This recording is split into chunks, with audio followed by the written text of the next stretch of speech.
This is Ricky News Channel. I'm James Menendez. Our top stories. The Biden administration this week offered federal financial support to Florida school districts to fine Governor Ron DeSantis' ban on mask mandates as the coronavirus surges in the state, according to reports.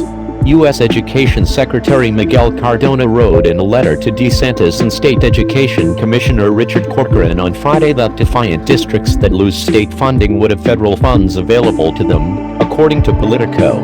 Florida's recent actions to block school districts from voluntarily adopting science-based strategies for preventing the spread of COVID-19 that are aligned with the guidance from the Centers for Disease Control and Prevention, CDC, put students and staff at risk, Cardona wrote in the letter, adding he was deeply concerned by DeSantis' July 30th anti-mask mandate executive order.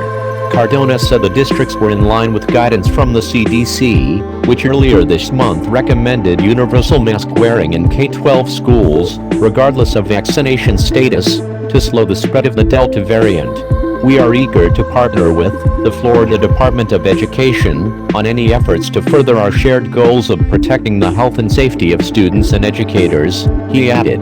If FLDOE does not wish to pursue such an approach, the department will continue to work directly with the school districts and educators that serve Florida students. Christina Pushaw, a DeSantis spokeswoman, called out the Biden administration for giving more support to superintendents and elected politicians who don't believe that parents have a right to choose what's best for their children than on Florida students, which is what these funds should be used for, Politico reported. Florida has one of the worst outbreaks in the country, mostly due to the fast-spreading and highly contagious Delta variant.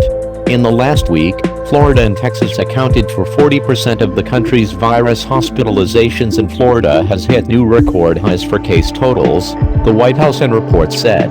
DeSantis has said parents should decide whether their children wear masks in school. The letters mark the sharpest yet pushback by the Biden administration to the state policies and come days after the president indicated he did not believe he had direct authority to overturn the governor's actions. Cardona sent a similar letter to Governor Greg Abbott in Texas over his ban on mask mandates.